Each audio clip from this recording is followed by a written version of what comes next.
tough and wanna hate this, I'll always show up. I don't ever slow up, no I don't take shit. I got no love for the fakeness. If you wanna play tough and wanna hate this, I'll always show up and make a statement. I don't ever slow up, no I don't take shit. I got no love for the fakeness. If you wanna play tough and wanna hate this, I'll always show up and make a statement. Everything I do so instinctive and so passionate. Every word I move so descriptive like an adjective. I got a vendetta against people who patented being negative when you should be getting after it. I got facts over tracks, this and that. Spitting slow, spitting fast. I could roast, I could gas. Think I'm okay at last, but I don't know if that can erase all the past. And the pettiness, a reflection of the emptiness. Hilarious, you think you're worth my time, you're delirious. Mysterious, because you hide behind a fake exterior. Inferior, you know I'll always be a bit superior. Get off of me, this ain't no humble brag. I want you to hear words, you can say them back. I want you to feel free from the chains at last, and to believe in what you got, it was built to last, yeah. Now that I've been put through hell, I never got anyone's help. I had to do it all myself. I don't ever slow up, no I don't take shit. I got no love for the fakeness. If you wanna play tough and wanna hate this, I'll always show up and make a statement. I don't ever slow up, no I don't take shit. I got no love for the fakeness. If you wanna play tough and wanna hate this, I'll always show up and make a statement. Gonna learn the consequence of being incompetent. Mental health is confidence, dreams and some modestness. I'm not here to save the day, that's for you to take away. I could play a million mind games, but instead I say something not illogical, something that is tactical. Rub it on and watch it go, make yourself unstoppable. Dreams are irresponsible, but they're always possible. If you just believe, you could be so remarkable. Thoughts in my head, a collage and they spread. I'll be great one day, going off of my meds. No, I'm not giving up, no, I'm not giving in. I will make it to the top, taking off in the wind. I gotta make it, I'm saving every day to taste it. I'm patient, but my mind, it can hardly take it. I'm chasing a dream that I've had for several ages. A vacant, modern kingdom for the taking. Now that I've been put through hell, I never got anyone's help. I had to do it all myself. I don't ever slow up, no I don't take. Hello, everybody. Welcome back again to another edition of a Premier League live show brought to you by Blueclouds Media YouTube channel. My name is Zion, and I'm going to be the host for the show all the way to the end. Unlucky for me today, I don't have Stephen G with me, but yeah, it still has to keep still go on. We are looking at some few Premier League fixtures that will be taken up today. But the main important one is Chelsea kicking off early today, early kickoff. And, early kickoff always brings some of these things.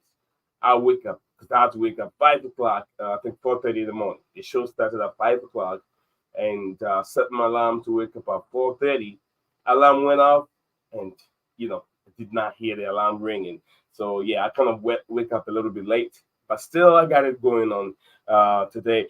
So yeah, we are still live here on live on two platforms at the same time.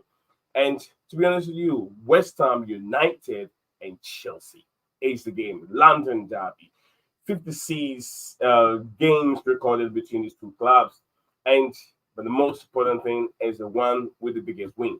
Chelsea has recorded 30 wins between these two clubs, and West Ham United have recorded 16 of them. Home between two clubs, Chelsea have won 18, West Ham have won 11. Away, Chelsea have gone to West Ham home and beaten them 12 times, as West Ham have beaten Chelsea 5 times at their home. But last season, Chelsea did not have the best, home and away between them. West Ham took some points away from Chelsea, but can Chelsea rebound and continue their winning ways? Just like I said earlier on, earlier on, I think it was yesterday's stream, I did talk about it. If Chelsea goes on and win their game, that could be a record standing for Chelsea. What was that again? I was trying to find it. I can get that. Yeah. if Chelsea can win their opening three away games of the Premier League season for the first time since 2016 to 2018 under Antonio Conte, so this could be a good win for Chelsea if they win it. But can they? Looking at both teams, what Chelsea is going to have, we can check the predicted lineup, and also I'm going to here see if you guys have your own predicted lineup. For me, yeah, we'll be looking at some of the Premier League fixtures. West Ham United, Chelsea, which will kick off at 7:30 my time, which will probably early kick off 12. I'm very, very sure early kick off at 12. Fulham, Newcastle United, Leicester City, Everton, Liverpool FC, AFC, Bournemouth, Southampton, Ipswich Town, Tottenham Hotspurs, Brentford, Aston Villa, Wolverhampton Wanderers, Crystal Palace, Manchester United will be the last game. Yeah, it will be the last game that will take place in the Premier League. But I'm looking at what other games do I think I can watch today?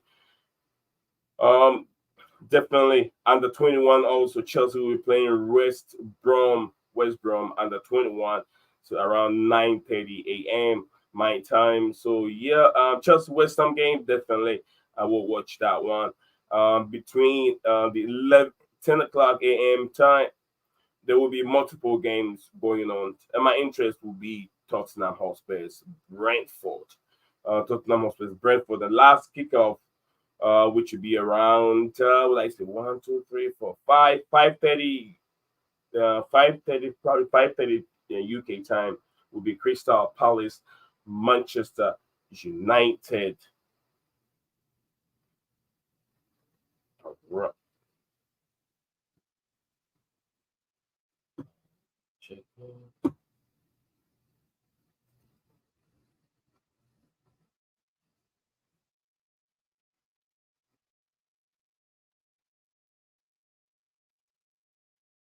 Yep. Right. Yeah, around 5:30 Crystal Palace, Manchester United.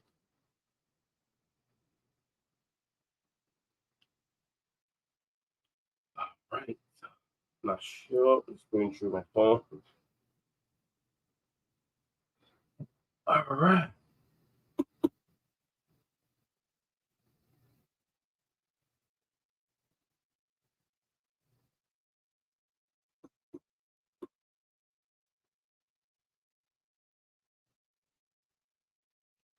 All right, so we're gonna look at the last five games that both teams have played. Last five games, we're gonna start the one from Sunday, April 2022. That was between Chelsea and West Ham United. Chelsea hosted West Ham United at the Bridge, and Chelsea beat West Ham United 1-0. And also the following one was Saturday, and 3rd September 2022. Chelsea also beat West Ham United again 2-1 at the Bridge. Chelsea drew with West Ham United. The third one, I think, it was being hosted at the London Stadium, which was 1-1. West Ham United 3, Chelsea 1. So they beat Chelsea 3-1. But the last game between Chelsea and West Ham United ended up in 5-0. Chelsea 5, West Ham United 0. That took place on Sunday, 5th May 2024. So now 2024. So if you look at like I said, the two meetings, last five meetings between these two clubs, it's been Chelsea's way. Chelsea have won the most between West Ham United and Chelsea. Chelsea have won the most, 30 to 16. Chelsea have won 30 times at Stamford Bridge. West Ham have won 16 times at the London Stadium. 11 in all. I'm talking about those two teams in all. But home West Ham have won 11. Chelsea have won 18. 5 away. Chelsea have won 12 away. They've won 5 away. Chelsea have won 12 away. So it's not going to be that easy for both teams. So we're going to look at the predicted lineup predicted lineup from probably I'll look at one football predicted lineup to get all my information in. Because let's see what one football has for us today on predicted lineup. But let me know what if you guys think that you can make some extra changes in this predicted lineup, then we can go for it. West Ham United, of course. All right, let me share my screen. Let me share that screen. Oh,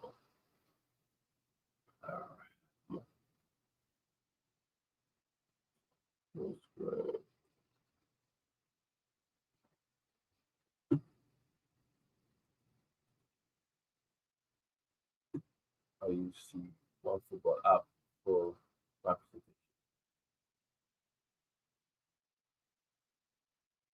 All right. All right, so West Ham United and Chelsea's predicted lineup over here. Definitely Kudus is will be a player to watch out for. Lucas Paqueta, Duran Bowen also over there will be a very good player. Players that can destroy, that can cause so much problem. They brought in a lot of signings this season. Robert Lopetegui, good manager at this time. And I remember when he was with the Spanish national team before he was being called up to coach Real Madrid. Good manager, but to me hasn't been proven. He hasn't been a proven manager in the Premier League. It's his second time in the Premier League. He was with Wolverhampton Wanderers. Then I think he got fired, left, and then came back again. West Ham United hired him, but he hasn't hit the ground running yet. If you look at the last 5 games, they drew one, they lost, they won against the Bournemouth, and also won against the Crystal Palace, and lost to Aston Villa. So they had 2 losses, 2 wins, and 1 draw in the last game that they played. So West Ham United is a team, and if you look at their league table position right now, they lie 14th in the Premier League as Chelsea is in the 8th position, but just 4 games in the Premier League, and he hasn't hit the ground running yet. He's got quite some good players. Aaron Wan-Bissaka from Manchester United. He have Afonso Areola, ex PSG goalkeeper, very very good goalkeeper. Also in the I think Matt Kilman is the player. They have some good players out there.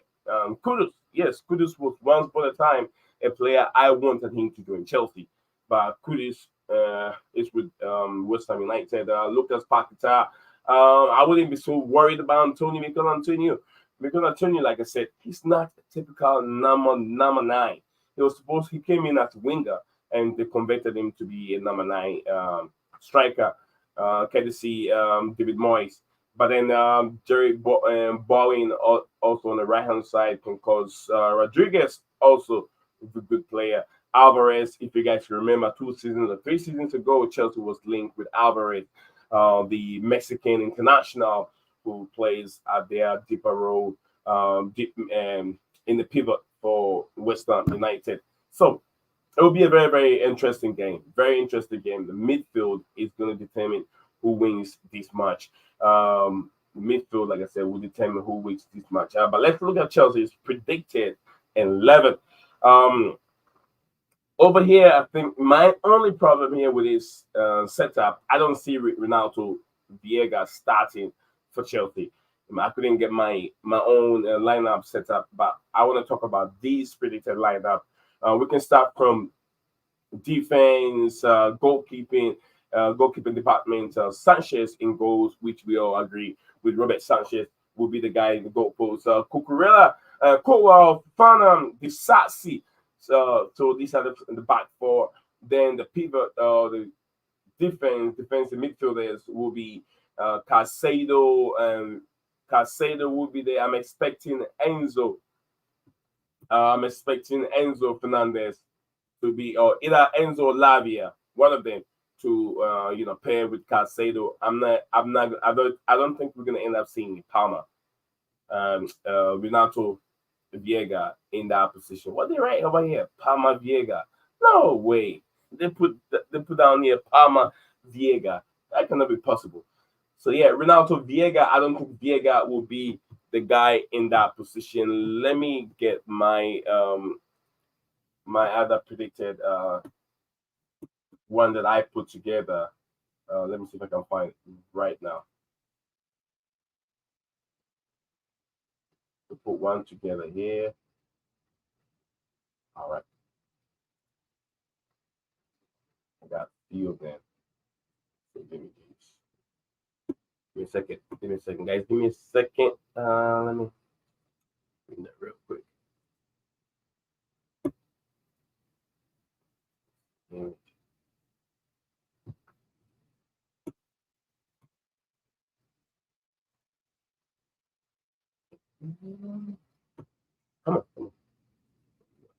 All right, I got it. All right, so let me go through what One Football have on your screen before. Okay. So up here, I'm expecting either Lavia or Enzo Fernandez will partner Casado in this department. Over here, also Neto. I don't think Neto will be start. The reason why I'm saying Neto might not start because Enzo Maresca made it clear in his press conference that he preferred Jadon Sancho. The reason why Jadon Sancho couldn't start in the last game was because he joined last two games because he joined the Premier League and he joined the team not too long and he was just not sure about his fitness level. But he would prefer to have Jadon play on that left hand side and Neto could be either Pedro Neto and Madueke on the right hand side. So those two will be fighting for that place. So here, most of the time probably is going to be Pedro Neto on the right hand side, then Jadon Sancho on the left hand side. Maybe he's the one going to start, and Neto can come in the second half. But Palmer finds himself in the 10 row. The 10 row, either here or Madueke, probably here. Madueke, who is not suitable in that 10 row. So if Madueke goes off the pitch, that means that Palmer can switch to that right hand side, and maybe Joao Felix will be the player that can take place in the middle if there should be any changes as the game goes on. I will start with Nicholas Jackson. I know the frustration between Chelsea fans and Nicholas Jackson. I know the frustration. Yeah, there's a lot of frustration between Chelsea fans and Nicholas Jackson. I feel the same way too. But if you have in Nicholas Jackson, although the only problem with Nico is the finishing. But you and I will all agree that he's a better footballer, good player. I will start Nico. Remember, we still have good players on the right and the left that can bang and go. Nico can be menace. He can be the distracted player for the defenders and occupy that space and make room for either Palmer, Neto, or Madueke, or Jadon Sancho on the left-hand side to bang in goals. Remember, this season, all the goals are not going to be relied on Cole Palmer alone. It will be distributed between all the attacking players to score more goals. There will be a lot of goals coming from these attacking players. Yeah, there should be a lot of goals coming from there. So I will start Jackson, keep it on for 70 minutes, bring Kuku on in the second minute to change the pace of the game if something needs to be done. If you feel like Jackson he's not getting it, after 60 minutes or 65 minutes, just take him off and bring somebody else on. And Kuku can play that false nine role or maybe put him as a number 9. I'm sure that with that aspect, you create some kind of a different idea between the opposition defensive phase. They see different ideas on what they see on the pitch. Now you have Chelsea have a number 9. It got to a point there's no more number 9. So who are they marking? You get what I'm saying? Who are they marking at this moment? So that is what I'm looking at in this predicted lineup from a One Football. I don't expect Viega to be in that position. Cucurella, yes. Cole Palmer, Levi Cole, and Fofana, definitely those two have to be in that position to continue that partnership or that understanding in the back there. And also you have to remember Chelsea have won the first, they've had the first clean sheet. That's a win. They've had the first clean sheet under Enzo Maresca against AFC and Bournemouth. Can they record another clean sheet and today it's all about time. Time will tell. Um, that one. So let me pull up my predicted one that I put up on the screen. Let me see if I can find it real quick. All right. Mhm.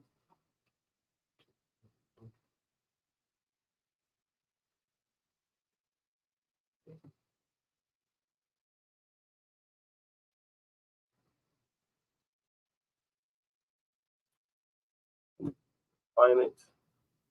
All right, guys. So bear with me for a second. Let me pull that image out real quick. Whilst we're here.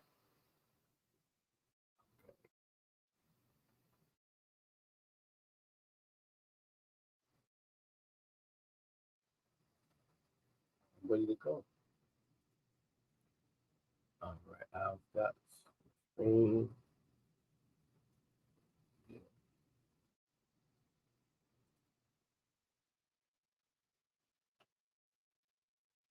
Okay.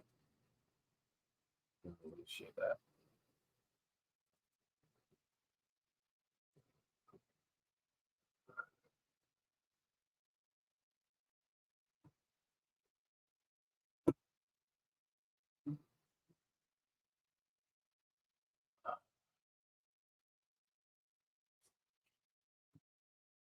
Okay, this is what I have on my screen. If you're watching right now, I have these two formation, and I'll explain why I have these two formations here. I have that, this one, and that one.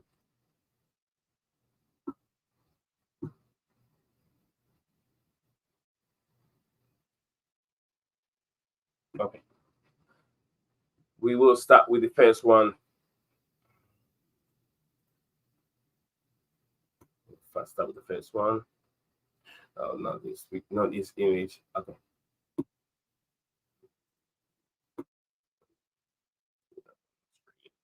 that one first. Okay, all right. So I started with Marco Corella, Levi Cowell, Fofana, Disasi on the right hand side. If I put the Saturday only if Gusto is not ready because Rich James is not ready either. But I've seen some images of Gusto running up and down on the grass. So if West goes to my expectation, if what I am expecting to be in that starting lineup doesn't happen, then definitely we're going to end up seeing Disasi again. We know Disasi has been struggling. Disasi has been struggling. And if you guys know very well, Disasi started playing football as a striker before he was being converted to be a defender because he still wants to continue playing football. But he's not that great on the right as a right back. But he'll be probably better as a center back. He is a better center back, but not a good right back. But who is there? Can we bring in maybe academy player? And if you have to bring in an academy player, who would that be? A champion. A champion is a good player, and I feel like if he is a natural right back, why wouldn't you put a champion instead of Disasi? Because Disasi is struggling. But I feel like maybe Enzo Marasca will feel like he's disrespecting Disasi. So instead of keeping Disasi on the bench and bringing in an academy player, he just have to go and play Disasi instead of an academy player. But I know that Champion will get his chance. He will get his chance. And I have Caicedo in this formation. I have Caicedo sitting deep with Enzo Fernandez up and Palmer in that position. The next one on the right hand side, Maduwiki.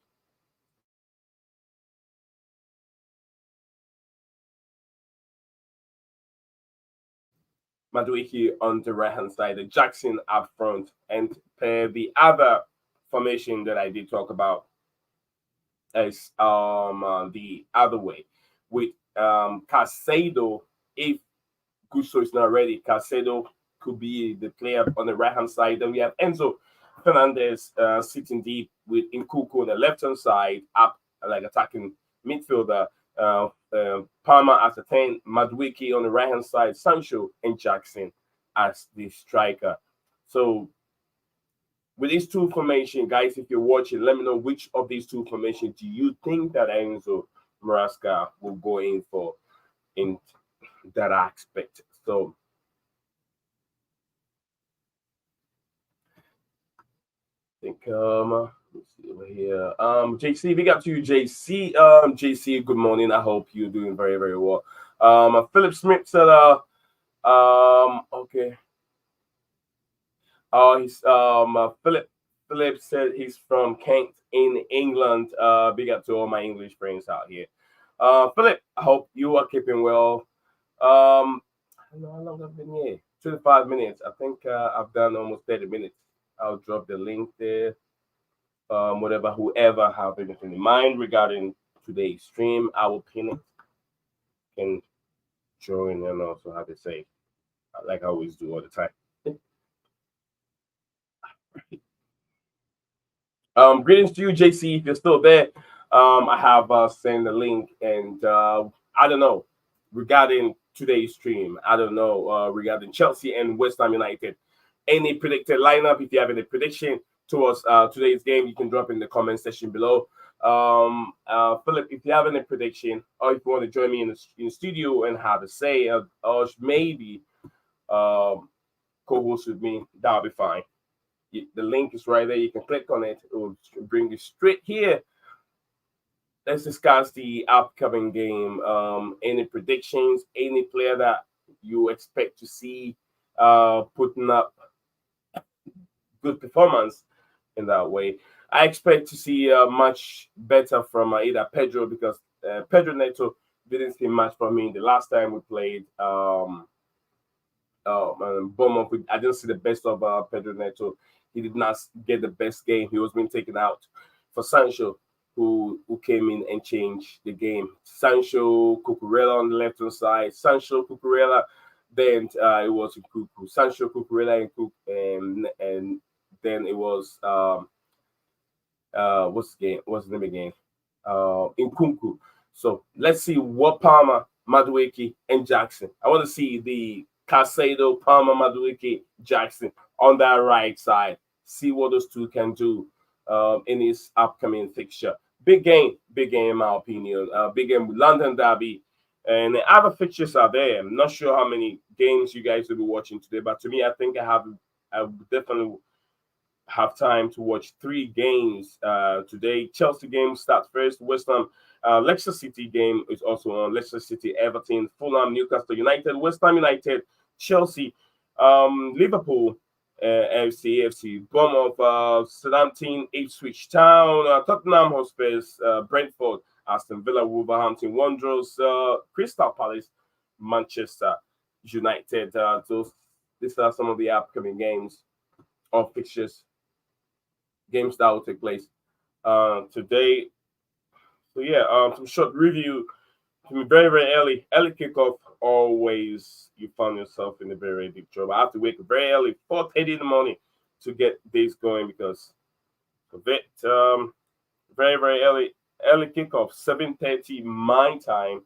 So it means that how many more minutes or hours do we have to go? We have about an hour. So it's 5. I'll say 6 o'clock right now, almost 6 o'clock right now. So about an hour for kickoff. Waiting to see if I can have the main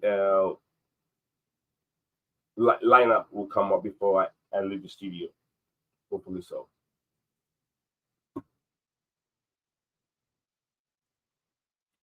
All right.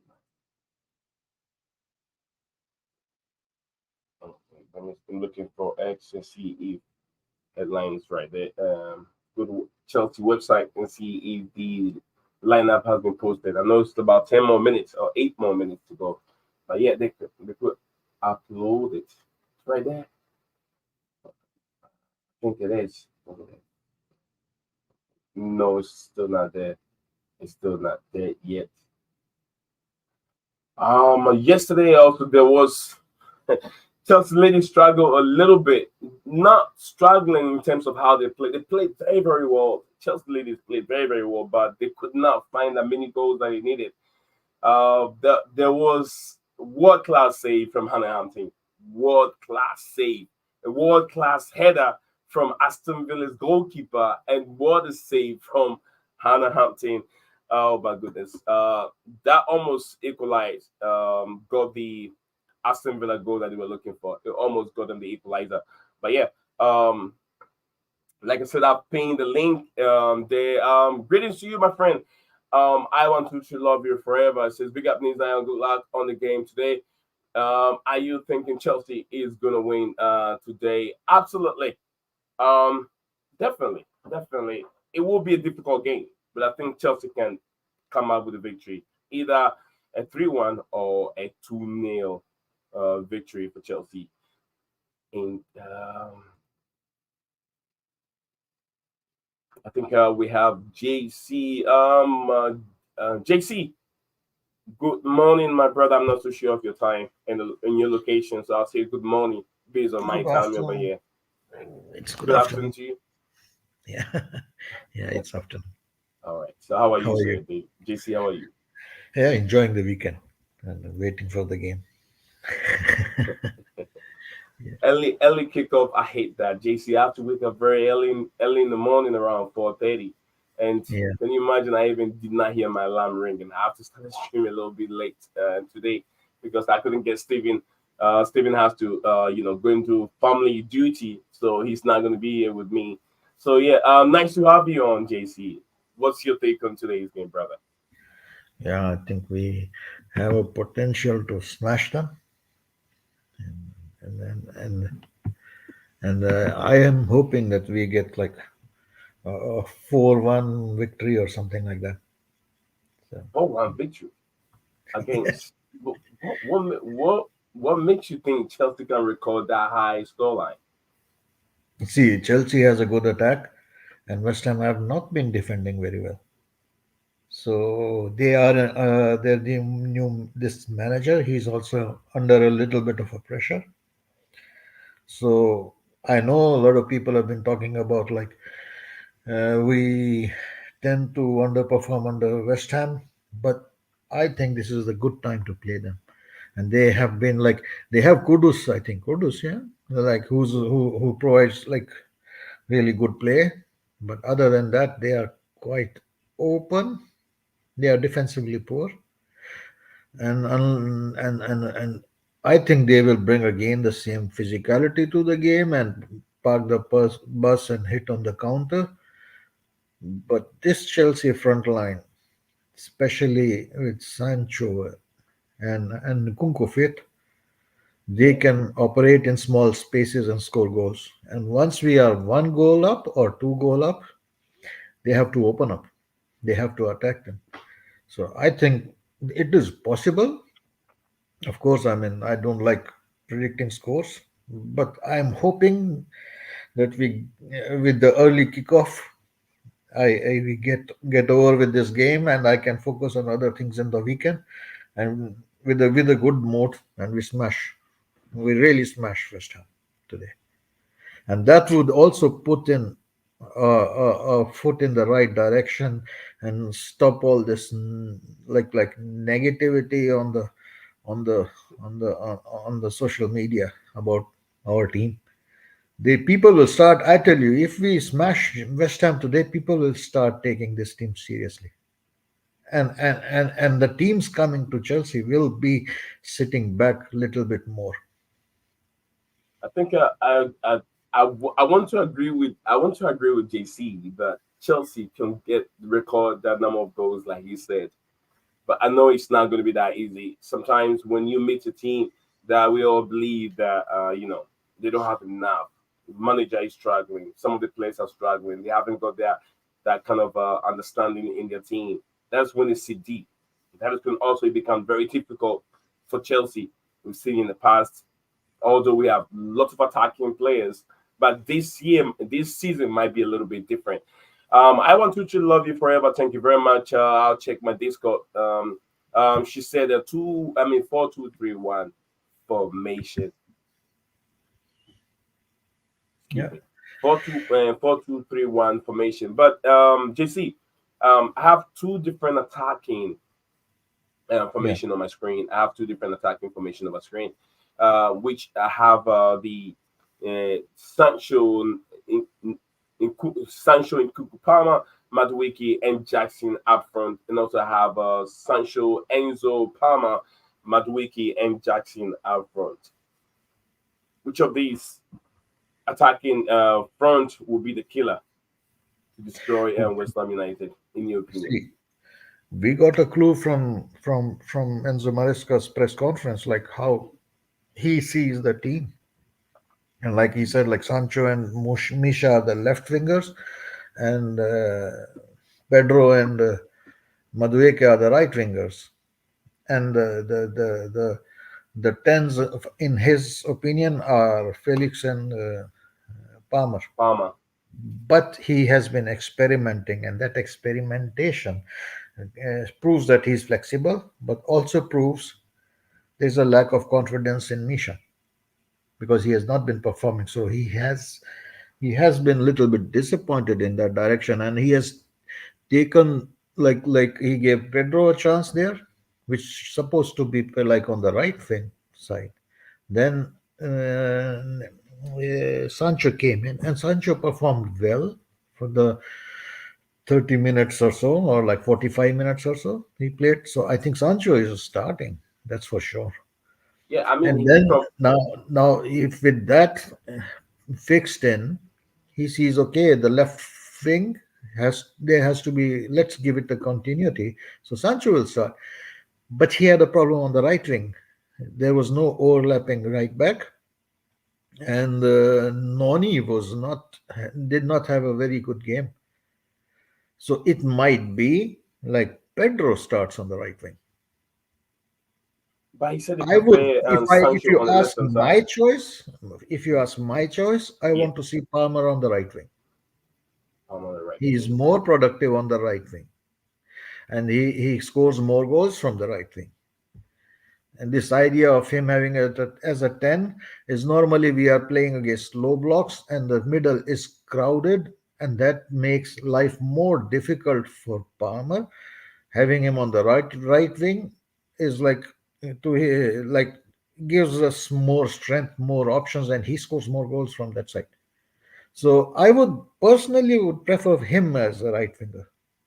I do not know how Maresca sees it, but I think like Sancho will be starting on the left wing, and but I also, but there are also like hints coming in with the pre-match pictures and all, and they are showing Misha everywhere.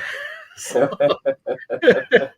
why why I do not know, but also like there's a point in that also, like he's been sidelined for 2 games or something, like to be not destroying his confidence, like give him a Confidence. start or something like that. But like okay, Sancho did well, so probably he should be starting. And if it is like based on merit and on practice, then Sancho starts. Unless Sancho has been practicing very bad. So left wing, I think Sancho starts. The right wing, I wish it was Palmer, but it will be, I think, Pedro. And the number 10 will be Palmer, and the striker will be Nkunku. Um, do you think he's going to start with Nkunku Yes, right he away? did better. Although he performed, he got the match winner against AFC Bournemouth. You think he will be the guy starting? And what would that do for Nicholas Jackson? Or would you think that would create competition for It's a close him and call. Jackson? To be honest, it's a close call. Nkunku did score, and he showed like he made serious business, like his reaction after the game, after the goal. But also, we are playing West Ham, which are more physical, so might be like a point for Jackson, but it can be. But if you want to give confidence to a guy who's just scored and tried to prove a point, then you give him a start the next game, and then start Nkunku as number 10, no, like number 9. I mean, I do agree with you to reward a player that performed very well in the game by giving him the starting line, give him the chance to start. It's the same thing we've seen with Noni Madueke. Madueke given the chance during preseason until up to the our You season. reward him. He's been performing very well, and we all know that. Yes, indeed, he deserves the starting lineup. He deserves to be in the starting lineup each and every time Chelsea goes on the pitch. But Yeah. So the same way that they have to do the same thing to Nkunku. He's been on the bench. He's been very patient, very professional, waiting for his chance to start. So I believe that if he was the match winner for Chelsea, he came in within few minutes. He was able to have some understanding with Jadon Sancho on the left hand side and Marco Corella also on the left hand side, and be able to swing that wing for Chelsea. I believe that and Nkuku have to start today's game if what coaches always says is right. Whoever performed very well always get a chance to start the game. But yeah, we can also see the same to Modric, as we said his name over here. Uh, there was a question that was being asked during the press conference to Enzo Marasca, and he said the only way that Modric can get better or can improve himself is during training. He's been training and he's been doing extra section or extra work after training is even done. So maybe he might get a chance come up from the bench today. We might not know. We have 5 changes, so hopefully we can see if there is some improvement. And as you said, if there is being improvement, he will definitely play. And greetings to you, Mr. Ryan. Welcome back to the show today. Thank you very much, Nee. I wish you and everyone listening a happy Saturday, and my best wishes to everyone listening and with us today. It's always nice and a pleasure to have you on the show. I tried to reach it out a little bit late. I apologize for that. I think Steven and I have a little misunderstanding there. I did not get what he was trying to tell me. I thought he was going to be available today. So since I didn't get him on time, I was like, okay, let me reach out to Ryan. And I also don't know your schedule. So I apologize for the late request. But anyway, we're looking at some few fixtures in the Premier League, and early kickoff Chelsea and West Ham United is what we're going to start with, and later on there are other ones, other fixtures out there. What's your take, and how do you see Chelsea, handling this game, going to West Ham London derby, Mr. Wright? Yeah, it's a tricky one because you never know which type of West Ham is going to show up. On paper, they have really strong players like Nkunku, Jarrod Bowen, Mikel Antonio. So did I say Nkunku? Sorry, I meant Kudus. I don't know why I said Nkunku.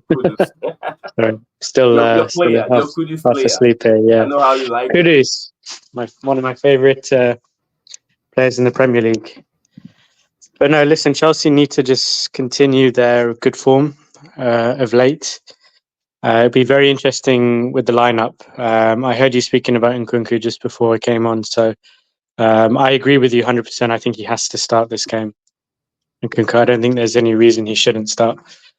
He took his finish so well in the last game that I think he deserves to start today.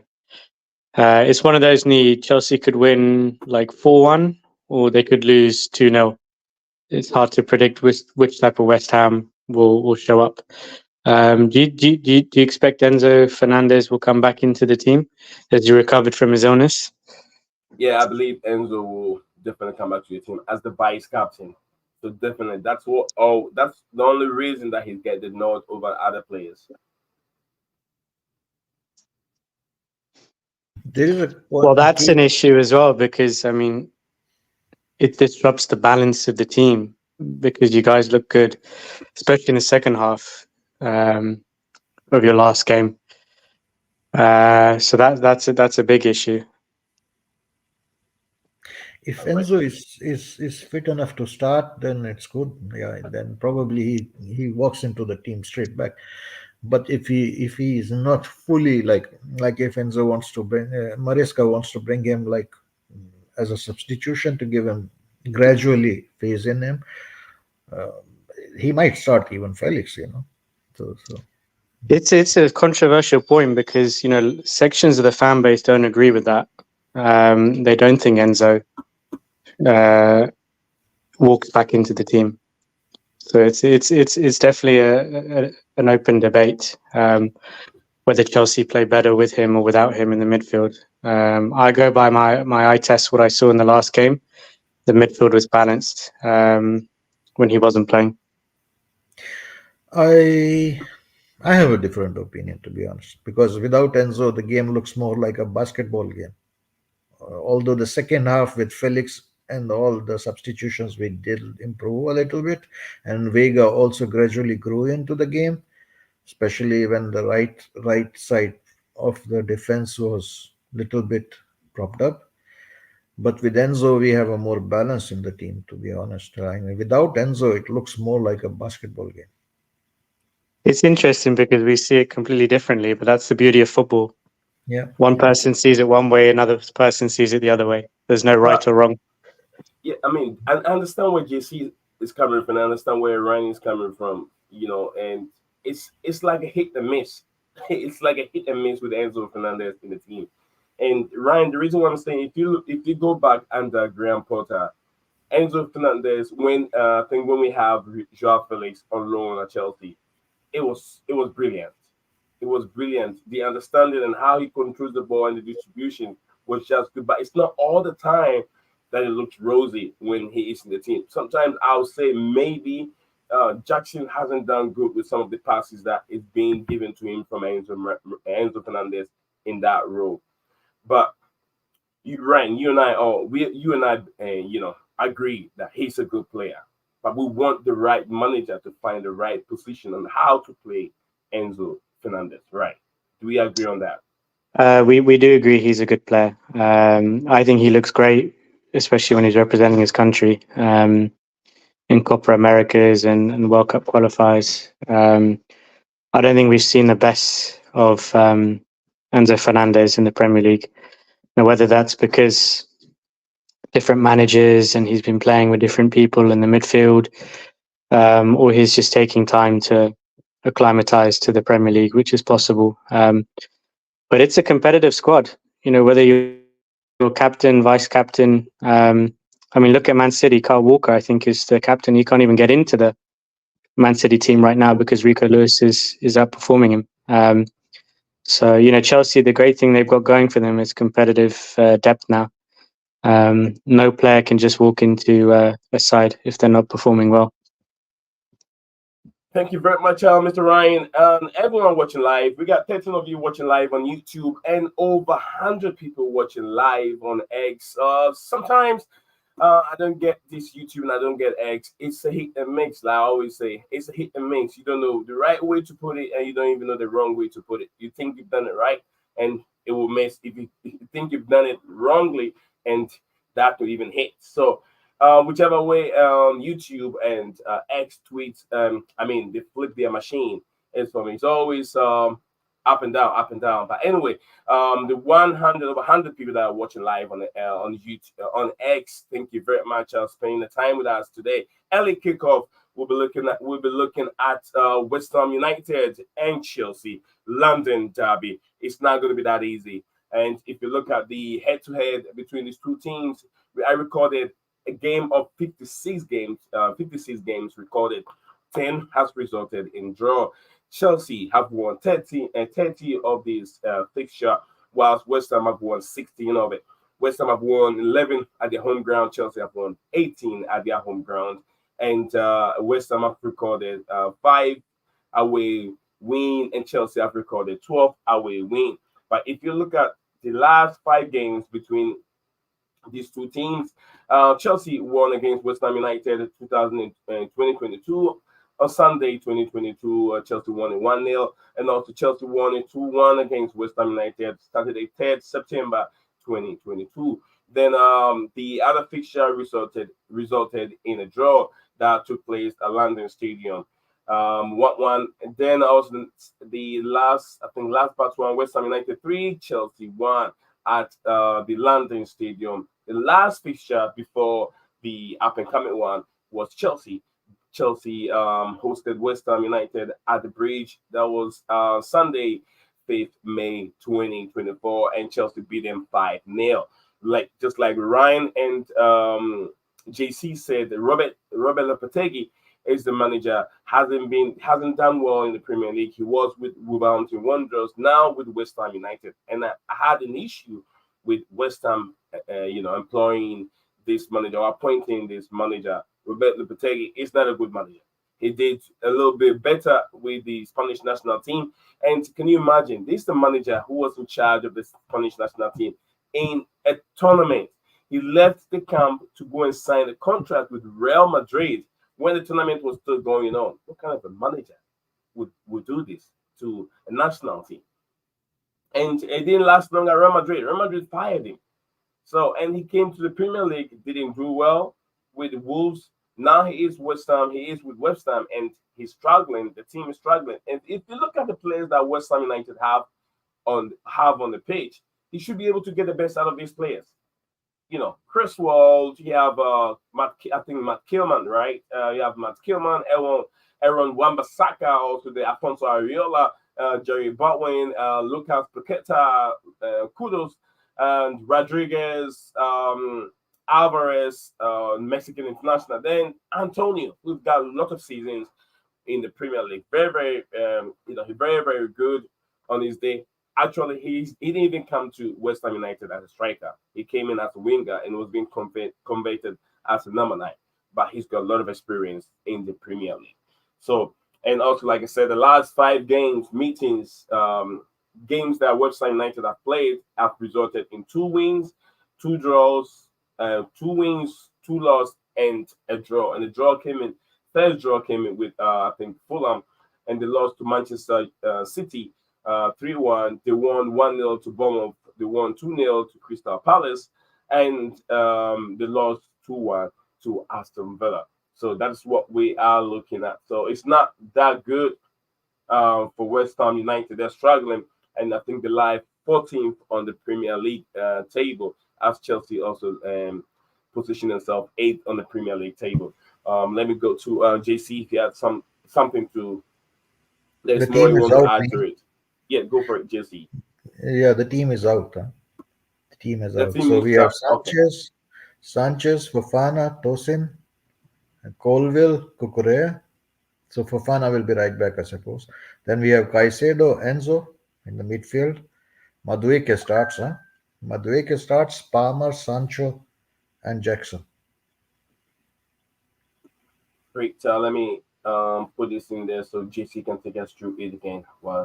Just let me get the image on the display screen. So Nkunku is on the bench. Jackson starts.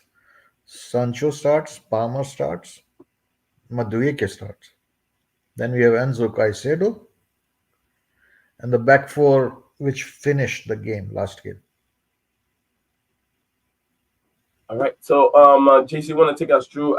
Greetings to you, my friend. Says, you good, bro? Absolutely. I'm very, very good. I'm doing wonderful, my friend. I'm doing wonderful. I want to love you forever. Said it looks like it's not looking like Palmer will be on the right today. Let's hope this doesn't cause a downfall for Chelsea I game don't today. think, like, although it's my wish, I hope, but I don't think we will see Palmer starting on the right side unless like both Noni and and uh, and Pedro, like nobody's performing at all. And I think Noni will perform eventually when we have Gusto back, who overlaps quite well actually, and then gives more impetus to our right side. I mean, let's be honest, last year and even this year, in the first few games, our right side has been the most attacking and productive. But in the last game, our left side with the introduction of Sancho and it started to show some bite. And I'm just excited, like to see when we have both the flanks and everything going like totally to their potential. Right. and it will be good to watch. And definitely, I mean, Chelsea's strong point right now is the forward line. I think there will be goals. Our concerns might be the defense and the openness of the defense. We do concede, but let us see. Let us see. It's early days in the season, and as I said, if we smash today, just by chance, if we smash West Ham today, the narrative on the social media and everywhere will change. People will start to think more seriously about this, and that will create a little bit of bringing back a situation where we start to bring back this little bit like the fear factor we used to have, and that will help. That will only help the team. I think I agree with you, JC. Thank you very much. That is what Chelsea are looking for. That fear factor that used to be there. Every team I remember 15 years ago, any team that is making a way, it's like, oh, we're going to Stamford Bridge. Jesus Christ. Now I'll tell you, Manchester United, the likes of Gary Neville, the Real Ferdinand will tell you how difficult it is to play at Stamford Bridge. Very, very difficult. It is a very small pitch, and it looks like the supporters are right on top of you when you're playing. You have no freedom. You don't have that kind of a luxury to go to Stamford Bridge and come out with a win. Your best can be a draw. Your best, it is really a false race, as they call it. It's a place that you go and you struggle to get a win. But can Chelsea maybe 2, 3 games, winning 3 games in a row can put that fear factor, as JC said, into other Premier League teams? Like you are playing Chelsea, a team fully assembled, good attacking players, and the defense also recorded a clean sheet. Let me go to Mr. Ryan and hear his opinion on this lineup. As we said, Enzo is in there. He has a little concern with Enzo being in there. Mr. Ryan, what do you make of the lineup right now? It's out. We've seen the vice captain Enzo Fernandez. Enzo Fernandez, Madueke, Palmer, Sancho, Jackson, Sanchez, number one goalkeeper, who was the man of the match against Bournemouth. I think Tosi is in. Tosi is in. So who is out right now? For Yeah, Palmer, so Disassi's come out. Disasi, Cotwell. Okay. So that means that Disasi is out from that position. Tosi will be playing the right back role. So yeah, Ryan, Mr. Ryan, over to you. Yeah, listen, I expected changes compared to the team that started against Bournemouth.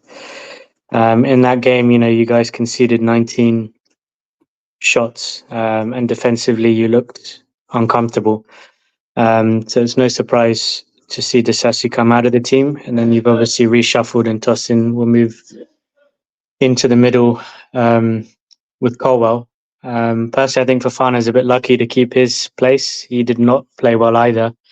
Made several mistakes against Bournemouth.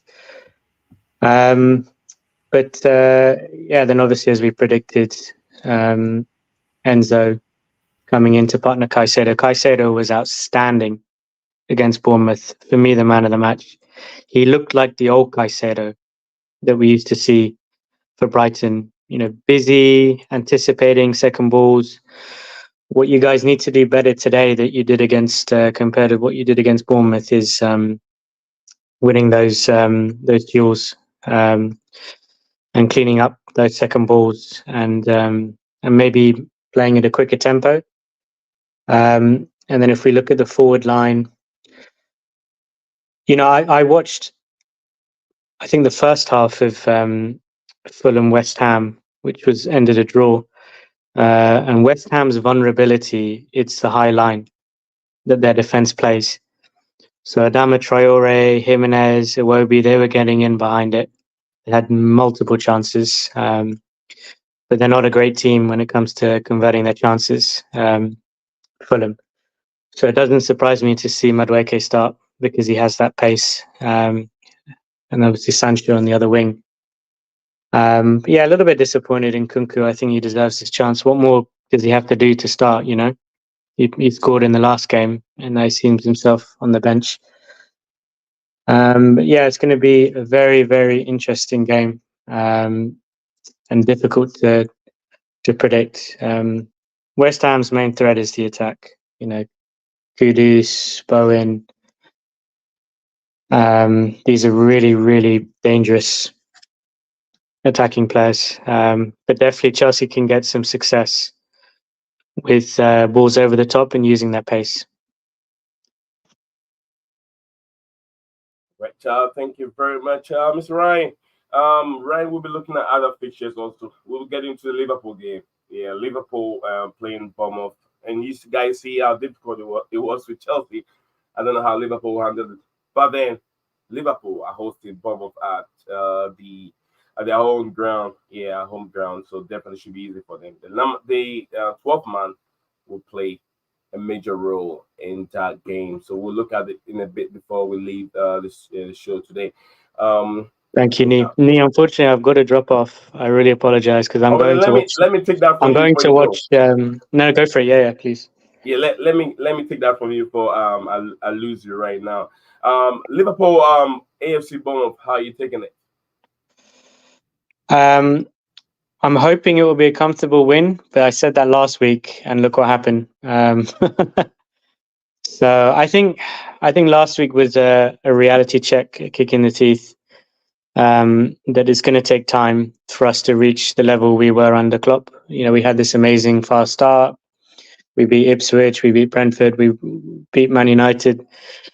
The fan base were getting gassed and excited and hyper and saying that, you know, Klopp can be even better than Klopp. So this is a reality check and just a reminder that we need to take it game by game, and no game is simple in the Premier League. I'm hoping we'll learn the mistakes from last weekend, and we can win 2-0 today against Bournemouth.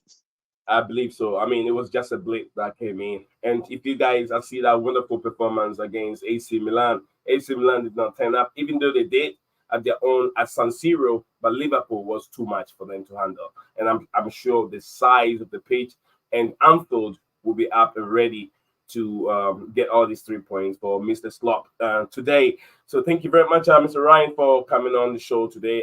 Hope you enjoy yourself, and I'll talk to you some other time. Yes, Nee, I will. I'll DM you privately, and yeah, that's good luck today for Chelsea. Thank you very much. That is Ryan for you, a Liverpool fan who came on the show to have a say, and also join me over here, go through some of the upcoming fixtures. I have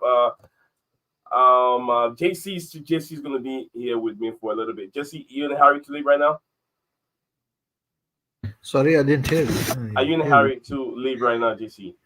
I have to go, but Yes, sir. like I'm with you for some time, a little bit Okay. more. Yeah, I'm not going to even be here for too long. Probably in the next 10 to 15 minutes. That'll be how long I'm going to be here. But we've seen the starting lineup. We've gone through some of the players, and you have your say or opinion on how Enzo Maresca should handle this game, and also giving your prediction. You said four, so I'm not going to ask about predicted scoreline anymore. We've seen the original lineup already, and we've also got into it. Nicholas Jackson, 80th striker. We all think maybe Kuku could come on, but I feel like he believed maybe Jackson can start the game, cause problem, and Kuku can come in and change the face of the game in terms of how we strike, and it may be open ways for other strikers to score goals. I don't know how Enzo Maresca see this. But besides that, the other fixtures over there. Let me take your prediction. Looking at Fulham, Newcastle United. What do you think? Who do you think will win this game? Fulham hosting Newcastle United. Oh, it's, Fulham at home. I think Newcastle will nick it, huh? But Fulham at home play better usually, and with the crowd behind them. So Yeah, I think Fulham at home this time with what's his name again? This manager. I think this will be a draw. Difficult game for Newcastle, but Newcastle can get a 1-0. 1-0 here. Leicester City, Everton. I they are the two teams struggling right now. So Everton is struggling. It's the worst team of these two. Everton is the worst of these two. Can't even get a win. yeah, but it's I think it will be a draw. Both Yeah, of them will need a victory, but like both of the teams are struggling a little bit. I'm going for 1-0 Leicester City because they have a home advantage. Yeah. Liverpool AFC Bournemouth. Well, if you look at Bournemouth, how they played against Chelsea, then they press very high, very aggressively, and then Liverpool will be more on. They've shifted a little bit more toward possession based football style, so Yeah, it will be interesting to see. Like they will have a different kind of challenge, and it's a hard to call. But like normally, both teams are coming from a loss, so they would try to turn this around, and I think it's a draw. it's a draw. JC said it thinks it's a draw, but the reason why I'm going for Liverpool is Liverpool lost. They want to make amends. I'll say they want to how will I say uh, they want to repair that kind of a sadness that they conceded from was the Callum Hudson-Odoi team. Callum was it Fulham, right? Not Yeah. Fulham. Yeah, Fulham. So yeah, they also played very well against AC Milan. They had a very good week. The week was very good in the Champions League. Scored, played beautiful, played very well against AC Milan. So in this game, I don't think AFC Bournemouth has a chance over here. JC, I feel like Liverpool will have an easy win here over here. Southampton Ipswich. Southampton Ipswich, two promoted teams from the Championship. Who are you going for? I think Ipswich will victory. Huh? Ipswich. I think that I'll go for Ipswich also. Although Southampton are the host, I'll go for Ipswich also. Aston Villa, Wolverhampton Wanderers. Villa has been playing Villa, better. I think they are the unbeaten side or something, if I'm not mistaken. yeah, unbeaten. Yeah. So and they are at home. So I think last season their home record was very good. So I suppose Villa wins this. All right, so JC goes for Villa. I also go for Villa at the same time. Villa win this over Wolverhampton Wanderers. The Crystal Palace, Manchester United at Selhurst Park. Oh, it's an interesting one, and one of the managers is like having a fantastic, like had a fantastic end to the season, and his reputation is on the rise, and the another manager has a lot of work still to do. So it's a difficult one to call, but I mean you cannot just go by the process like the book or anything. But I think this one has an upset, and Crystal Palace beats Manchester United. I mean, if you look at both teams, both managers are struggling. Eric Ten Hag is struggling. Crystal Palace, I think Areola, if that is the name, Areola is the name or something like that, if I can remember. Also struggling a bit, but they got a draw with Chelsea when they moved to Stamford Bridge. I remember I saw that game. It was a game that Chelsea was supposed to win. Chelsea couldn't win it. Manchester United, the last game they played, I can't remember the team, but the last game they played, I know they picked up 3 points. It looks like it was so easy, but they were very bad.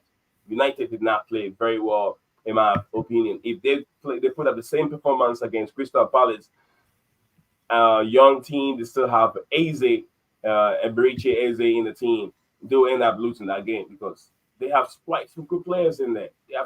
Crystal Palace have some good players in their team, and if United doesn't wake up, they will end up losing. And we all know Eric Ten Hag still doesn't know. We don't see the best playing performance from Eric Ten Hag.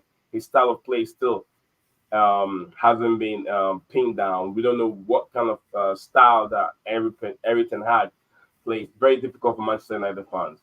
So I see these to be a draw. Crystal Palace putting up their best, play very well. They're going to play very well for their fans today. A draw will be will I think I see a draw coming out from these two teams.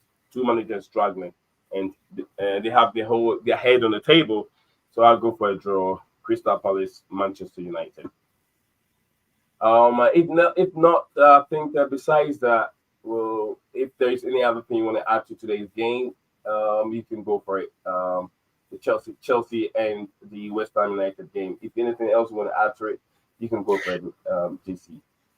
No, nee, thanks for having me here, and yeah, we covered most of the things. I really hope like we really win this because that continuing from the end of last season, this season we have lost only to the City game, but we have played well. So if we continue the run and if we win today, the team will have a boost of confidence and really hope that we get a comfortable win today. So good luck to team and good luck to everybody watching.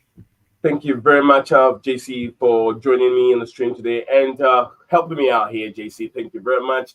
Have a good day, and I'll talk to you some other time, JC. God Yeah, bless you, thanks. brother. Thanks. Bye. All right, you're welcome. All right, big up to everyone joining us on the stream. Here, Maya said a big up to y'all all over here. It's match day.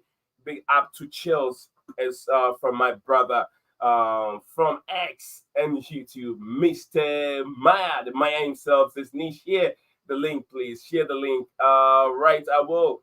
I will. I'll even send a message, link directly to you. Just I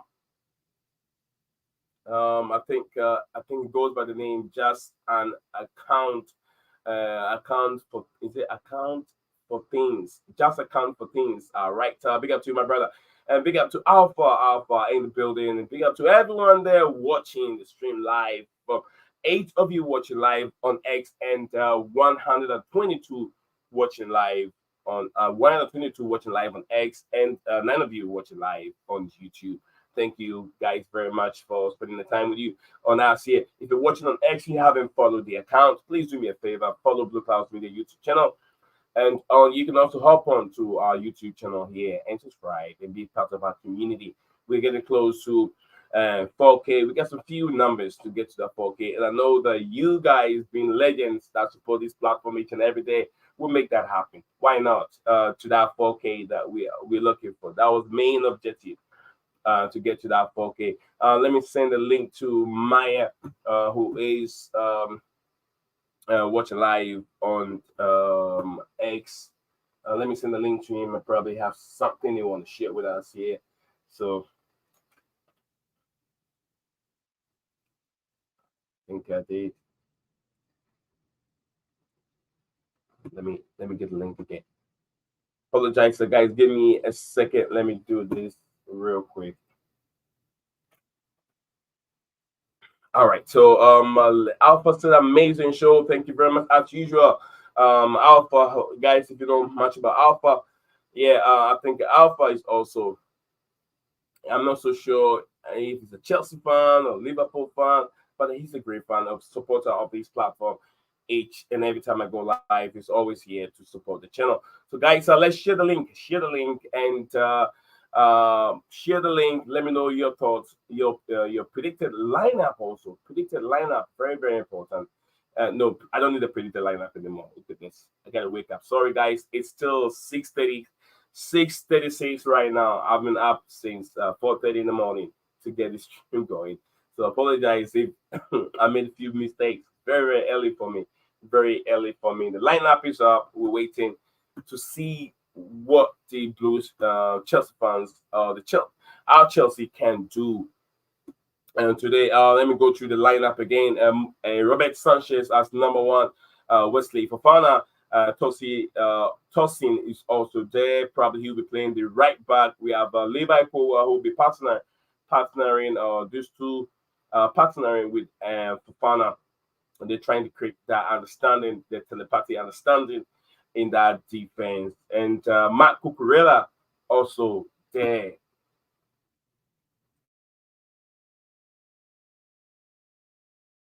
Matt Cucurella, but Casado, Enzo Fernandez, vice captain, is coming back and going back to his position. Maduiki, Palmer, Sancho, Jackson. Substitutes are there. Substitutes we have Philip Jorgensen, we have Badishir, Disasi, Viega, Dewsbury Hall, Neto, Modric, and Joao Felix, and no one else back in Kunku. We have Maya joining us here. Big up to you, big brother. Welcome back to the show. I hope you've seen the lineup. Take us through. What's your take on it? Yeah, big up Nee for having me again. My Hope pleasure, you well. brother. I hope you well, Nee. You haven't been speaking that much, eh? No, I am sick, brother. I'm getting a bit better. If you can That's hear me, good. I sound from my nose. I got colds and I got flu now. I've been coughing for the past 4 days. Uh, I still got almost about two more days to go for everything to clear out. But thank you. It's nice to yeah. have you on the show, brother. All is well. All is well, Nee. You'll be Thank you. better, no worries. So yeah, I wanted to come and speak about the game, Nee. I'm okay with the lineup, because I wanted double pivot with Caicedo and Enzo, because what we liked against Bournemouth on the middle. Yeah, I think we needed to be more dynamic on the middle. So um it's a first start for Sancho. Let's just see what he's gonna do. Then Nee, I don't know about you. Shouldn't Nkunku start? Because what of like in terms of his quality, right? Okay, he has shown like okay, this guy's a starter. Shouldn't we start Jackson over him? Like just for one game, and let's see if him can play that game. If not, then he could start from the bench because like he brings quality into the team. With Jackson, sometimes he holds the ball and all that stuff, and there will be chances where he misses. So, like I'm just also concerned with that striking position. No, but like I said, I won't be that upset if Jackson is still starting. To me, maybe Enzo Maresca says that. Excuse me. Like I said, hold on, give me a second. I got this cough.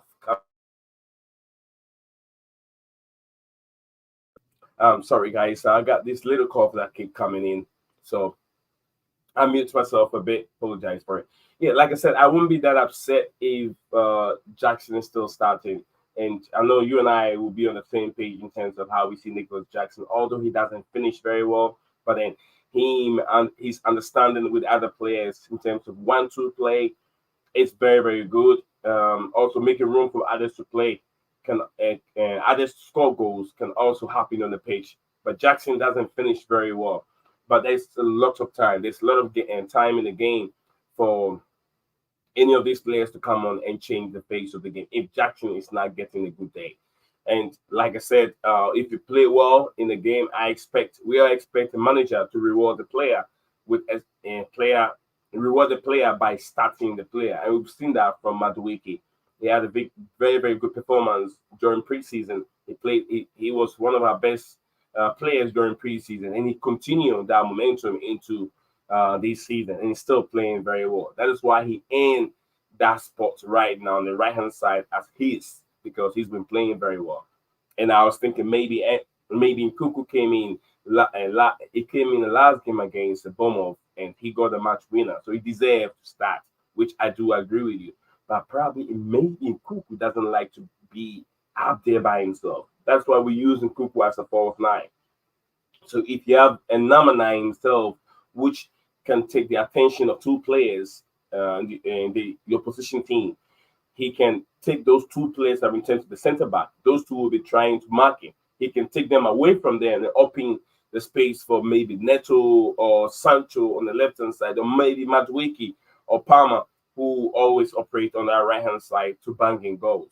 That's what I'm thinking. But if that plan A doesn't work, then you have a chance to bring in Nkunku in the second half, maybe 25 minutes to go, 20 minutes to go. It's enough time for a good player to change the dimension of the game.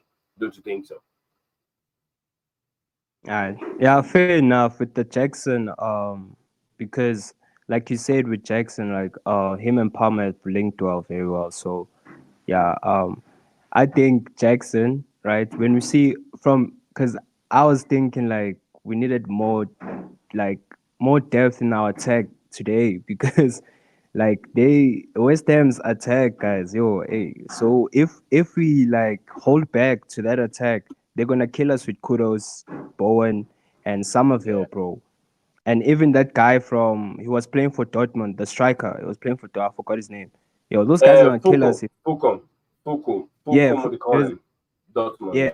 yeah, yeah, him. So if we sit back, right, Mhm. we like allow them to play the game, and if our attackers are switched off, it's like I'm not saying it's gonna happen in terms of what happened with Bournemouth, because with Bournemouth, I don't want that attack to be frozen again, because that was first half was so frozen.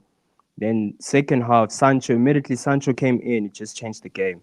So I want something from Jackson like today, like, you know, create more chances, go onto the box and, you know, do something.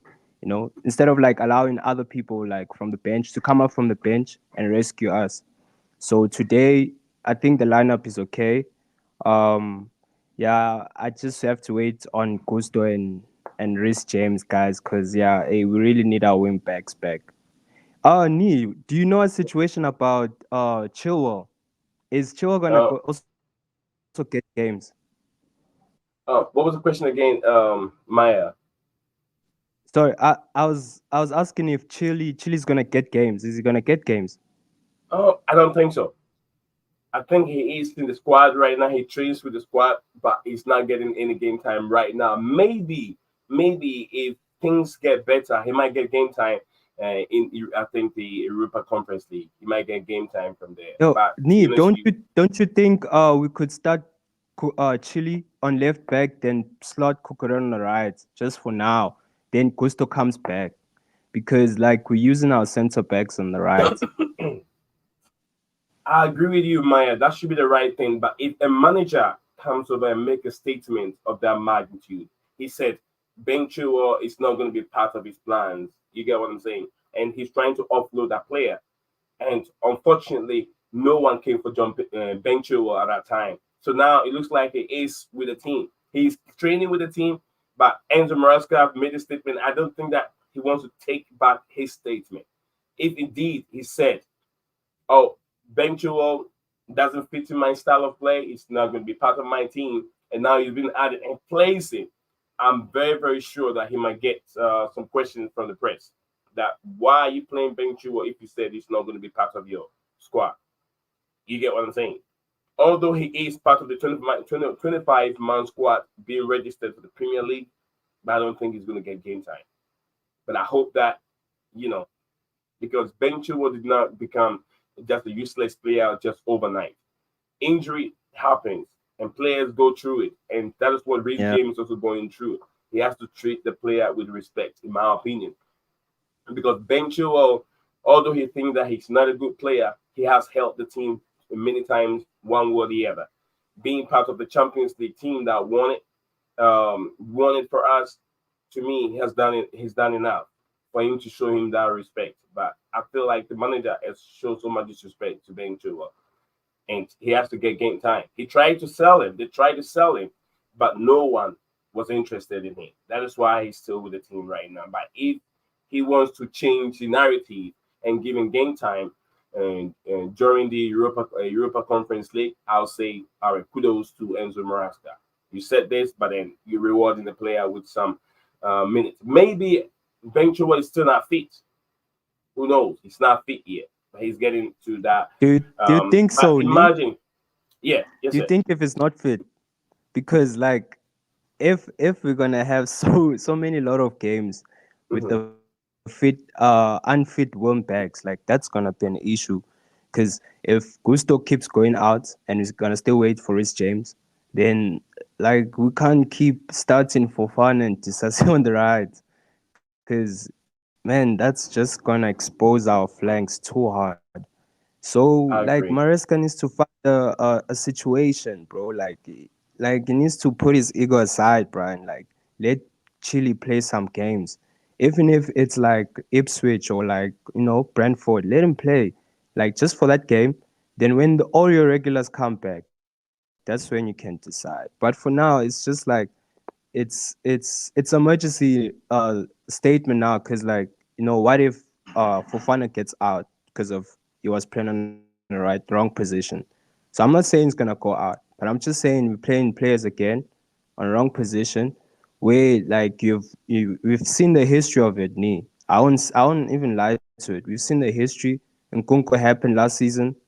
So like I'm just with Maresca, but anyways, like I'm okay with the lineup. I'm just okay with the lineup. Then yeah, let's just see what they're gonna do against West Ham. All right, let's see how things pan out.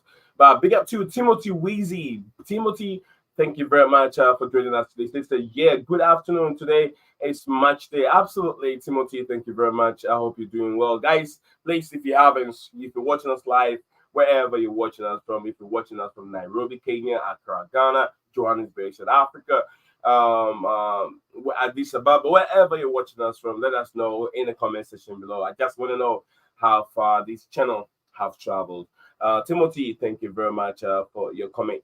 Philip Smith said he said Nkunku should be starting ahead of Nicholas Jackson. I agree with you. I agree with not feel the same way. Ajiri, I think Kangumba said, hi, Nee, how are you doing today? He said, Fulham versus Newcastle United. Eddie Howe should be on the touchline for Newcastle United. It wins for it is what United a win. It is a win for Newcastle Ray. Thank you very much. Ajri, for your comment. Let us know where exactly you're watching us from. I forgot. Please apologize for it, because I know you're always here supporting the channel. So big up to everyone. Big up to everyone joining us here on the stream. Today we're looking at the upcoming fixture. The game, I think we have almost about, I'll say maybe 40 minutes or 50 minutes for kickoff. 40 minutes to 15 minutes kickoff. Maya, where are you watching the game from? Home, or are you I'm going watching to the at home. pub? You're watching at home. Yo, it's too cold here. Yo, it's very cold Oh, to is go it to the cold pub already? now. Is Oh, it it's cold already? cold. Like, well, no, us is not cold. It's like it's springtime, but like just like today, the weather just decided to be like, yeah, So it's would you cold. say Like it's within like the 60s? Spring weather uh, close to around 55 or 60, I think 50. I would say mention 50. 50. That's where about. Chilly. That's cold. That's Because chilly. yo, Yeah. I can't believe KZN is snowing. So, and that's like our tropical region. So hey, it's cold today. It's crazy. All right. So Mike's not enjoying the best of weather right now. See, it's cold. I need some warm weather. Get out Yeah, there and have I'd some rather chill, beer and watch the watch. game with coffee, man, and maybe Oh, have a and nice now you beer, know man. watching coffee. All right. Yeah, I love coffee. I love coffee. I like black coffee. My coffee is always like a little honey, and the coffee itself. Big up to Manchester is red forever, my friend, my big brother here. United. He said a high 35. What do you mean 35? I didn't get it. He says hi 35. Tell me what about 35, my brother? Um, my friends on YouTube. He said hi 35. All right, Did so it, he's saying yeah, my 35.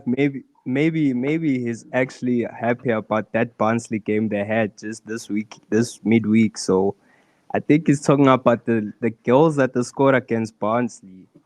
yeah. So hey, Maya, which of the games are you watching? We have a series of games here. I have three games I will be watching. I will be watching the Chelsea game, and probably there are other games there. West Ham United, Chelsea game, Fulham, Newcastle, Leicester City, Everton, Liverpool, AFC, Bournemouth, Southampton, Ipswich, Tottenham Hotspur, Brentford. It will be a game to watch. Aston Villa, Wolverhampton Wanderers, and Crystal Palace, Manchester United. Which of these games I'll be okay. watching? I'll be watching Tottenham, Brentford, Crystal Palace, Manchester United, and Chelsea. Chelsea, West Ham United. Those three games. Okay. I'll watch Liverpool and I'll watch United's game, also Newcastle's game, because Hey, Newcastle, no lie, they actually started very well. And Yep. yo, I mean, those teams those are guys playing at the same on time. kind. So you got to choose one. They're playing at the same time. Oh, All we the have to games you choose mentioned, one. Oh, you can. oh, I they're don't know playing how on you the can same watch all time. of them at the same time. Yo, hey, I have to have like 5 TVs for that, but nah, nah. I think I'll watch Liverpool. Then later is United playing later on. Manchester United game. I think the last Premier League game will be United. Yeah, 12:30 p.m. my time, Eastern American time. So yeah, United will be I think late kickoff, maybe 7 or 8 p.m. UK time, something like that. But yeah, I'll the be Aston watching. Villa I'll be watching Anthony stinking up the place again. So Anthony. All right, Maya, that's my man over there. Manchester is red said, what you think is going to happen against West Ham United? My brother, I think that Chelsea will win this game. There's no doubt. West Ham United haven't started very well. They're struggling. Robert Lopetegui, to me, when he was being hired at the football club, I've said it many times that he's not the perfect pick for West Ham United. They should have even kept their David Moyes. Sometimes it's not just about beautiful football. If you play ugly football and you're winning, it's better than playing beautiful football and you're losing. David Moyes doesn't play. He's very, very pragmatic, but he makes sure he comes out with the 3 points. I understand you have quality players, you have attacking players. Excuse me. I understand you have quality players, attacking players, and you have to get the best out of it. But not just attacking players. You have to look at the midfield also, the defense, and see and bring in the right manager that can play that style of football to get the best out of his players. And the reason why David Moyes left the football club or you guys sacked him was that reason. That he doesn't play good, beautiful football. But look at where you are right now. You're struggling. I know it's just 4 games in the Premier League, early days yet. But in the Premier League, if you lose your first 5, 6 games, then you will be fighting relegation in the Premier League. If you lose your first 5, 6 games, you'll be fighting relegation, in my opinion. So, but yeah, I feel like Chelsea will win it. Chelsea, because you guys still haven't, get your understanding. The team is not there. Chelsea will win it this game. Probably very easy, 2-0. 2-0. I'm going for Chelsea win this game 2-0. I'll take my predicted score line here soon. Um, uh, my brother here said, this is a London derby. Yes, very, very. It's going to be very difficult. Big up to my big brother Todd. Todd said a high knee. How are you doing? What do you think of Nottingham Forest lately? They played good. They played very, very well and won a game. Yeah, they won a game. I think against Liverpool 1-0. Good to watch. Do you think of them winning at Liverpool first time we won since 1969? No, I never thought. I never thought. You guys made things so difficult for Liverpool. I never thought that Fulham were going to pull out that win and courtesy ex-Chelsea player Callum Hudson-Odoi with that beautiful goal to the right side of Allison. Allison couldn't save it. Allison couldn't save it. But yeah, it was a beautiful goal from Callum Hudson-Odoi, in my opinion. Um, but looking one v at, let me one see. demon knee. That's our 1v1 demon. Do what Maya come in again? No, I was saying thanks to Hudson and Doyle, Yeah. Tottenham Forest. Thank you, brother, for Ah, cause like with his transfer, right? We're gonna get like money if he goes to another club. So they're actually increasing his value. But fair play to Nottingham Forest, yo, they're really good, really good. yeah. If they lose Gibbs White, man, over. Morgan Gift White, what a player. Yeah, Yeah, his what a industry player, is yeah. always noticeable on the pitch. Yeah. Forest play Brighton and Albion. Brighton and I think on Sunday they play Brighton on Sunday very early in the morning. Then we'll see the big game between Manchester City and Arsenal. That's will be another cracker, another cracker. My man said, I go. It says so. Is it what's is it? Ego man stats. I'm not so sure about that one. It says stream with Mark and Man United FC. All right. Okay, Mark. Is it Mark Goldbridge he's trying to talk about? Thank you very much, my brother, for joining the stream today, guys. So let's see. Let's make sure if we can get at least 20 likes before we leave the stream today. Might have any more you want to add to it to the Chelsea conversation or any other topic you want to regarding the Premier League before we hop off today? Nah, just regarding Premier League, I just want Manchester City to get banned because of whatever they're doing at the Premier League. It's unacceptable. So if they get charges, if they are charged, guys, like these guys have to be found guilty. So they can't get away for what's happening. Well, I think I want as well like Premier League to be also investigated, eh? Cause hey, like the yellow cards now they get in other hand, man.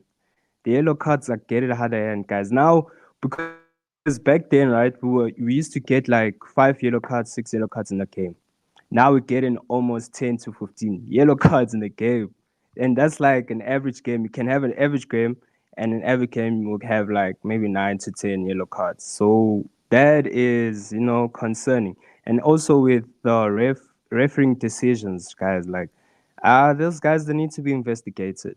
Like, no, my apologies for Anthony Taylor if, people came out of, character in the media. But this is just how it is, bro. Like if weird things are happening in the Prem, bro, like no one is going to like keep quiet. They're gonna speak about it. So they have to be investigated. Like FA has to come in, and do something about it. Sometimes I feel like the Premier League is trying to find a way to punish Premier League. I'll say the guys in charge trying to find a way to just get money from the Premier League clubs. Although the money that they make doesn't go directly to their pocket, it goes into the non-leagues and the championship and then the other leagues out there. But I feel like there's another way they're trying to punish the Premier League teams that have so much money. So Chelsea, they put Anthony Taylor in charge of Chelsea's game, and we did talk about it. That there was no way Anthony Taylor should be the man in charge in Chelsea's fourth game in the Premier League. If they have 21 Premier League officiating referees, have Anthony Taylor being in charge of Chelsea game for the fourth time. He gave so many yellow cards in the first game, then gave 14 yellow cards against Chelsea and Bournemouth, 14 yellow cards. And now Chelsea are leading the table with the amount of yellow cards they have considered in the Premier League already. And what I've heard is there is an investigation going on. They've been investigated on the number of yellow cards and also being investigated on the threat on Anthony Taylor. And because of that, he won't be in the middle of any game this weekend. He'll be as either on the touchline, being the fourth referee in that manner. So yeah, there's been some investigation going on out there. But I think that there's something going on that we all have to open our eyes and see what is Premier League up to. Why that many yellow cards? It makes the game so easy for the players because everyone gets fallen. And football is a physical contact game. If you take that physicality or the physical aspect of it out of the game, it's not worth watching it. It's not worth. You don't have to spend time watching it because you don't have to tackle anymore. Because if you tackle someone, it's going to go down, and when it goes down, it's going to result into a yellow card. You get second yellow card and the red card. So what's the sense of tackling? Yeah. I remember I loved my football 20 years ago. Premier League, when it was so difficult, you can't just be bullied off the ball. You have to stay on your ground. You get what I'm saying? That's what I'm expecting to see. But not this modern, Yeah, football. football was like back then. Football, you wouldn't get any yellow cards because of dissent. Now, like Right. by just saying "f you" to a ref, you get a yellow card. It's actually crazy, man.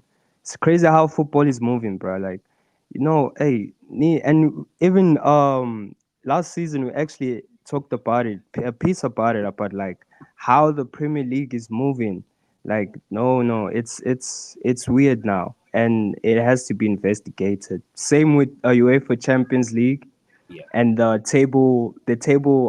setup now that has to be investigated, because they giving our players too many games.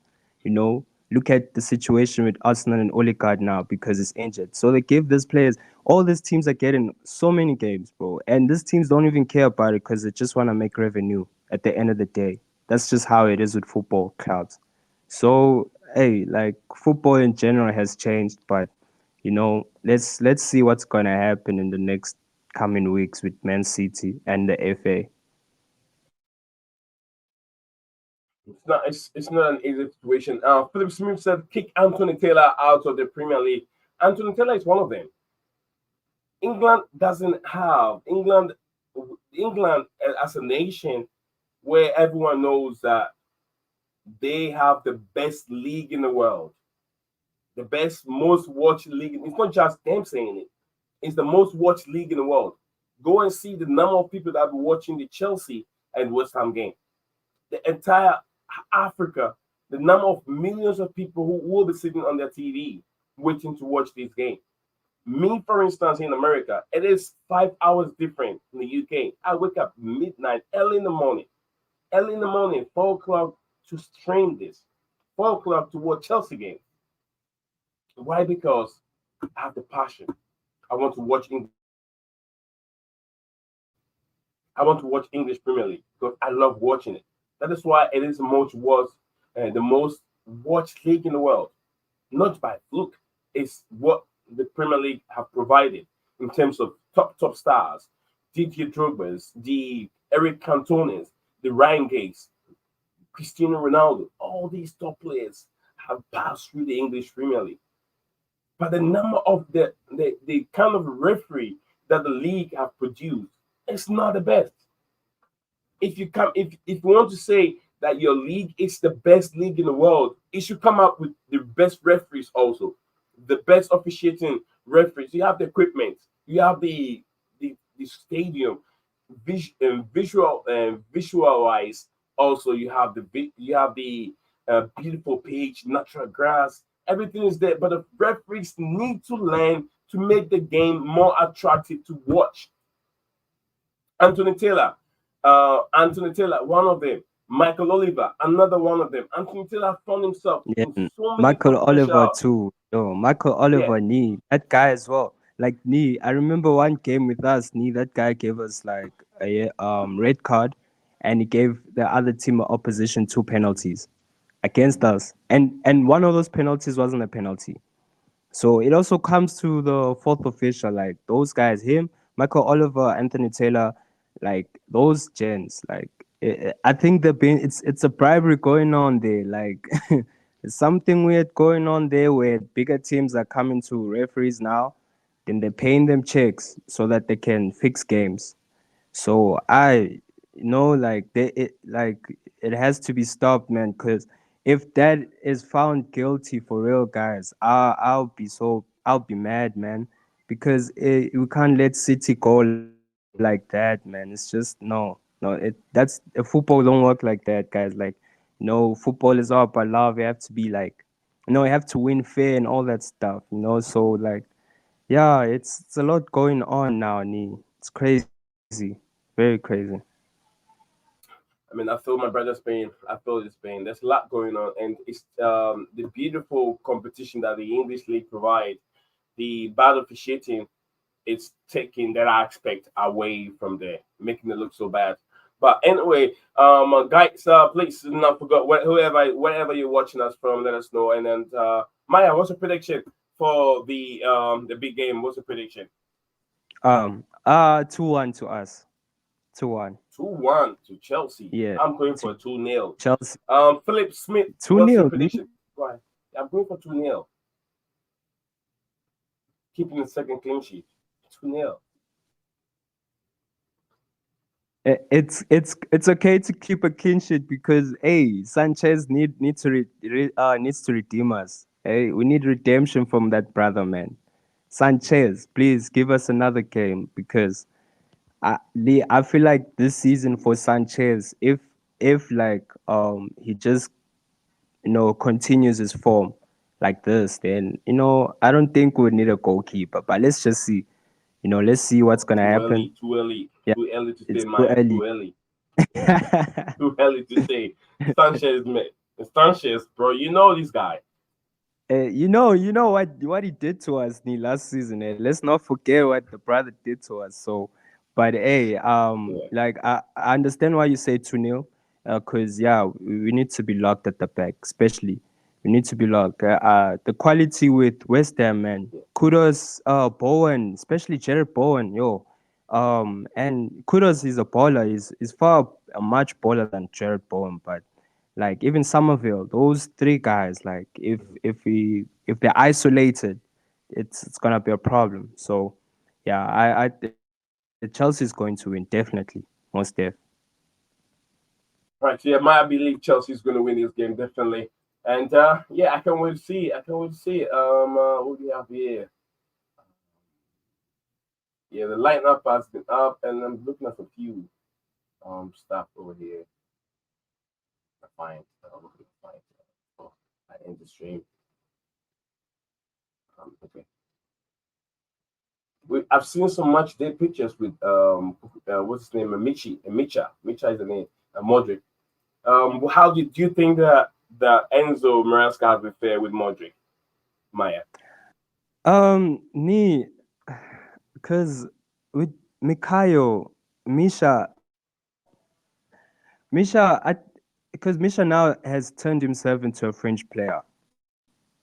Because when he came, he was a hot prospect, right?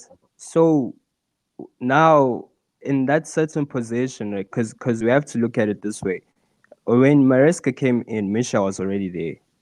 So doubts or not, without a doubt, right? Mhm. Maresca maybe it wasn't in Misha's plans. Like Misha wasn't in Maresca's plans. Sorry.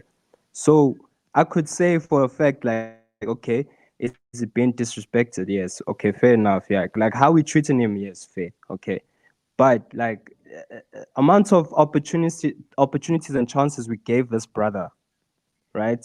Last Yeah, I season, was. we gave him almost 30 games, guys. Almost. And me, like, do you know what frustrates me with Modric, right? Because a lot of fans don't actually, I don't know if it's a Premier League fans or Chelsea fans, they don't really actually see his impact on the game or watch his game, right? And most of the people think this guy is going to kick on. I'm like, yo, this guy needs a loan. Loan him out. And if he does well on a loan deal, bring him back to Chelsea. Let's see, because right now, like we cannot like allow someone who lost so much confidence, right, and let him play. He's gonna stink the place out. He's not gonna give us XG. Then now we have to worry about the PR and all that stuff, like dropping at us, like about Mudrik. So I'm just saying, like the way Chelsea's handling it, fair enough. Yeah, I'll take that heat. But at the certain points of time, you need to understand why Mudrik is getting that heat. Mudrik's getting that heat because he hasn't been performing. And his price tag, how much is his price tag? You know, and I'm not the guy because people will say, don't compare the price tag, don't put the price tag in football. Like, geez, bro, we spent almost 80 million, 90 million on this guy, and we haven't received nothing. So like I'm still crying about it because we gave him a number 10.